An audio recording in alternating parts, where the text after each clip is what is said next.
भगवत पुराण कथा षष्ठम स्कंद छठा अध्याय। नमस्कार दोस्तों, यदि आप हमारे चैनल पे न्यू हैं तो चैनल को जरूर सब्सक्राइब कर लीजिएगा। बेल आइकन को प्रेस करके कमेंट बॉक्स में जय श्री हरिकृष्ण जय श्री हरि विष्णु अवश्य लिखिएगा। यदि आप गर्भवती माता हैं तो आप इसको प्रतिदिन प्रातः काल के समय या शाम काल के समय अवश्य ही सुने, जिससे आपको श्रेष्ठ कर्म करने वाली संतान की प्राप्ति हो। यदि आप हमारे चैनल पे न्यू हैं तो आप इसको प्रथम स्कंद से अवश्य ही सुने, जिससे आपको इसका पूरा सार समझ में आए, इसका पूरा फल प्राप्त हो। हमारा छठा अध्याय जो यहाँ से प्रारंभ होता है। जय श्री हरि विष्णु। दक्ष प्रजापति की 60 कन्याओं के वंश का विवरण। श्री शुकदेव जी कहते हैं, परीक्षित, तदनंतर ब्रह्मा जी के बहुत अनुनय विनय करने पर दक्ष प्रजापति ने अपनी पत्नी अश्विनी के गर्भ से 60 कन्याएं उत्पन्न की। वे सभी अपने पिता दक्ष से बहुत प्रेम करती थीं। दक्ष प्रजापति ने उनमें से 10 कन्याएं धर्म को, 13 कश्यप को, 27 चंद्रमा को, 2 भूत को, 2 आदिगणों को, 2 कृषक को और शेष 4 तीर्थार्थ नामधारी कश्यप को दे दी। परीक्षित, तुम इन दक्ष कन्याओं और उनकी संतान के नाम से मुझसे सुनो। इन्हीं की वंश परंपरा तीनों लोकों में फैली हुई है। धर्म की 10 पत्नियां थीं। भानु, लंबा, ककुंभ, जामी, विश्वा, संध्या, मारुत्वी, वशी, मुहूर्ता और संकल्पना। इनके पुत्रों के नाम सुनो। राजन, भानु का पुत्र देव ऋषभ था और उसका इंद्रसेन था। लंबा का पुत्र हुआ विधूत और उसके मेघगढ़। ककुंभ का पुत्र हुआ संकल्प और उसका पुत्र हुआ कीकट।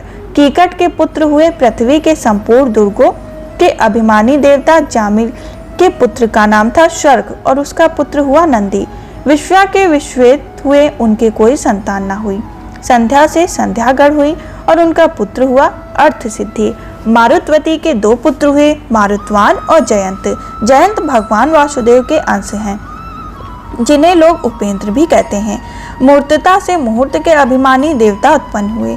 ये अपने अपने मुहूर्त में जीवों को उनके कर्म अनुसार फल देते हैं। संकल्पना का पुत्र हुआ संकल्पना और उसका काम। वसु के पुत्र 8 वसु हुए। उनके नाम मुझसे सुनो। द्रोण, प्राण, ध्रुव, अर्क, अग्नि, दोष, वसु और विभाषु। द्रोण की पत्नी का नाम था अभिमति। उससे हर्ष, शोक, भय आदि के अभिमानी देवता उत्पन्न हुए। प्राण की पत्नी उस स्वाति के गर्भ से सह, आयु और पुरुज्य नाम के पुत्र हुए। ध्रुव की पत्नी धरणी से अनेक नगरों के अभिमानी देवता उत्पन्न किए गए। अर्क की पत्नी वासनाओं के गर्भ से तृष्णा आदि पुत्र हुई। अग्नि नामक वश की पत्नी धाराओं के गर्भ से द्रविड़ आदि बहुत से पुत्र उत्पन्न हुए। कृतिका का पुत्र स्कंद भी अग्नि से ही उत्पन्न हुआ। उन्होंने विशाखा आदि का जन्म। दोषिक की पत्नी शबरी के गर्भ से शिशुमार का जन्म हुआ। वह भगवान का कालांतर।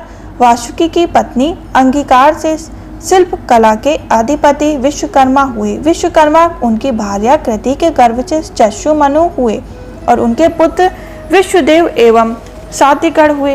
विभाषी की पत्नी उषा से 3 पुत्र हुए, वृष्ट, रुचिस और अतप। उनमें से अतप के पंचयाम दिवस नामक पुत्र हुए। उसी के कारण सब जीव अपने अपने कार्यों में लगे रहते हैं।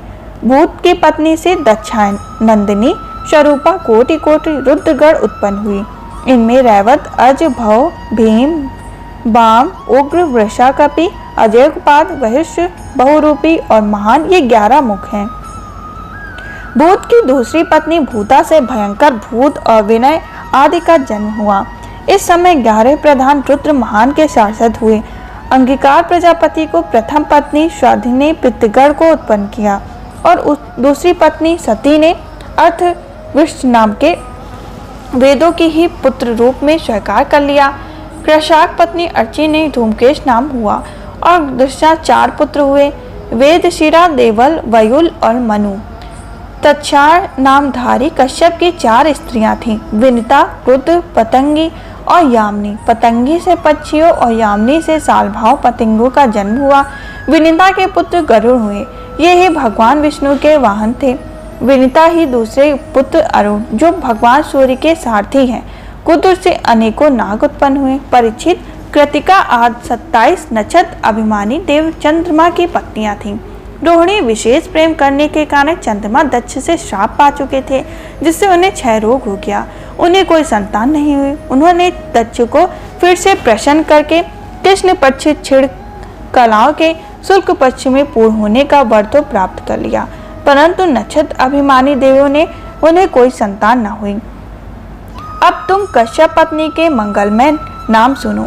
वे लोक माताएं, उन्होंने यह सारी सृष्टि उत्पन्न की। उनके नाम है अदिति, दिति, दनु, काष्ठा, अरिष्टा, सुरसा, इला, मुनि, क्रोधवशा, त्रमशा, सुरभि, शर्मा और तिमि। इनमें तिमि के पुत्र जलचर जंतु और शर्मा के बाघ आदि हिंसक जीव, सुरभि के पुत्र भैंस, गाय तथा दूसरे दो खुर वाले पशु, ताम्रा की संतान बाज, गिद्ध आदि शिकारी पक्षी, मनु से अप्सराएं उत्पन्न हुईं। क्रोधवश के पुत्र हुए शाप, बिच्छू आदि विषैले जंतु, इला से वृक्ष, लता आदि पृथ्वी उत्पन्न होने वाली वनस्पतियां और शूरसा से यातुधान राक्षस, अरिष्टा से गंधर्व और काष्ठा से घोड़े आदि एक खुर वाले पशु उत्पन्न हुए। धनु के 61 पुत्र हुए, जिनमें प्रधान प्रधान नाम सुनो। दुमूर्खा, शांबर, अरिष्ट, हीरग्रीवा, विभामवशु, अयोमुख, संकटशिरा, सौम्भी, कपिल, अरुणा, पुलोमा, वृषपर्वा, एक चक्र, अनुतापन, धूमकेतु, विरूपच्छा, विचित्र और दुर्जया।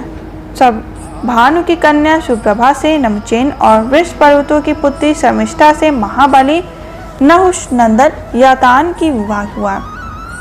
परीक्षित, अब क्रमशः अदिति के वंश परा सुनो। इस वंश में सर्वव्यापक देवादिदेव नारायण ने अपने वंश अंश से वामन रूप में अवतार लिया। अदिति के पुत्र विश्वान, आर्मा, पूषा, त्वष्टा, श्वेता, भागा, धाता, विधाता, वरुण, मित्र, इंद्र और त्रिविक्रम, वामन आदि 12 अदिति कहलाई।